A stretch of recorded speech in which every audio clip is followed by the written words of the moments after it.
ઉનાળો આવી ગયો છે એટલે સ્કિન ટેનિંગ થવાનું શરૂ થઈ ગયું છે, સ્કિન બર્નિંગ થવાનું શરૂ થયું છે અને સાથે સાથે સનલાઇટ એલર્જી પણ થાય છે.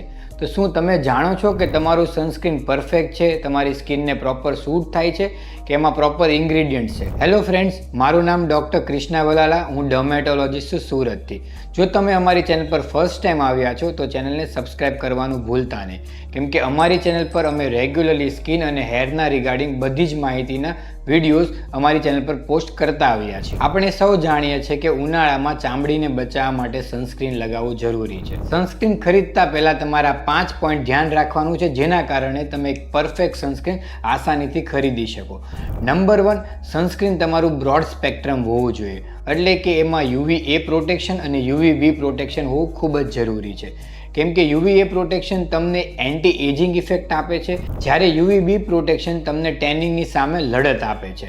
સાથે સાથે અત્યારના લેટેસ્ટ સનસ્ક્રીનમાં બ્રોડ સ્પેક્ટ્રમમાં બ્લુ લાઇટ અને ઇન્ફ્રારેડ લાઇટ પ્રોટેક્શન પણ આવે છે. જ્યારે તમે PC, લેપટોપ, કોમ્પ્યુટર કે સ્ક્રીન પર વર્ક કરો છો ત્યારે તમને સનસ્ક્રીન બ્રોડ સ્પેક્ટ્રમ હોવાના કારણે તમને ટેનિંગ સામે પ્રોટેક્શન આપે.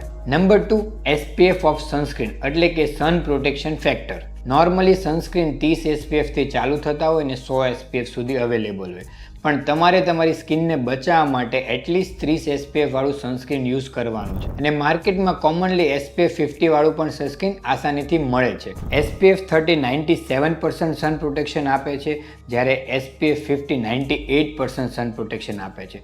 એટલે કે જો તમે તડકામાં વગર સનસ્ક્રીન ઊભા રહો તો તમારી સ્કિન બર્ન 10 મિનિટમાં થઈ શકે. જો તમે SPF 30 વાળું સનસ્ક્રીન લગાવ્યું છે તો આ સનબર્ન તમને 5 કલાક પછી થવાની શક્યતા રહે, અને જો SPF 50 વાળું સનસ્ક્રીન લગાવ્યું છે તો આ સનબર્ન તમને 8 કલાક પછી થવાની શક્યતા રહી છે. નંબર 3, તમારું સનસ્ક્રીન વોટર રેઝિસ્ટન્સ હોવું ખૂબ જ જરૂરી છે. જો તમારું સનસ્ક્રીન વોટર રેઝિસ્ટન્સ હોય તો તમને સ્વિમિંગ દરમિયાન પણ 40 મિનિટ માટે સન પ્રોટેક્શન આપે છે. એટલે કે તમારા સનસ્ક્રીનમાં વોટર રેઝિસ્ટન્સ સનસ્ક્રીન લખેલું હોવું ખૂબ જ જરૂરી છે. નંબર 4, તમારી સ્કિન ટાઈપ મુજબ સનસ્ક્રીન લગાવવું ખૂબ જ જરૂરી છે. એટલે કે જો તમારી ઓઇલી અને એક્ને પ્રોન સ્કિન છે તો હંમેશા તમારે જેલ બેઝ સનસ્ક્રીન જ લગાવવાનું છે, જે તમારી સ્કિન માટે ખૂબ લાઇટ રહે અને તમારા પોર્સને ક્લોગ ના કરે, એટલે કે પિમ્પલ્સ તમને ના થાય. જો તમારી સ્કિન ડ્રાય છે તો તમારે હાઇલ્યુરોનિક એસિડ કે સેરામાઇડ બેઝ સનસ્ક્રીન લગાવવું ખૂબ જરૂરી છે. જો તમારી કોમ્બિનેશન સ્કિન છે તો તમે ક્રીમ બેઝ સનસ્ક્રીન પણ આસાનીથી લગાવી શકો. પણ જો તમારી એલર્જીક અને સેન્સિટિવ સ્કિન છે તો તમારે એવું સનસ્ક્રીન વાપરવાનું છે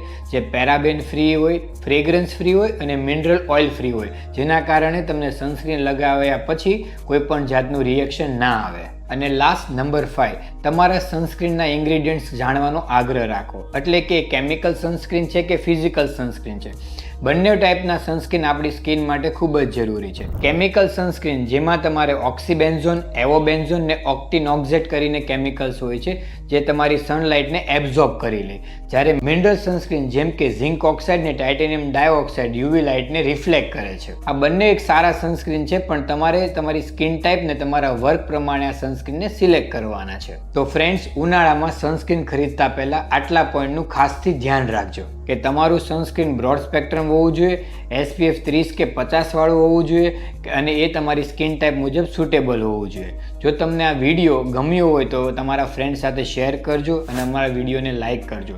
જો તમારે બીજા કોઈ સ્કિન કેર કે હેર કેર રિલેટેડ ડાઉટ્સ હોય તો નીચે કમેન્ટ બોક્સમાં કમેન્ટ કરજો. અમે ચોક્કસપણે ટ્રાય કરશું કે નેક્સ્ટ વિડીયો એ જ ક્વેશ્ચન પર બનાવીએ. Thank you so much.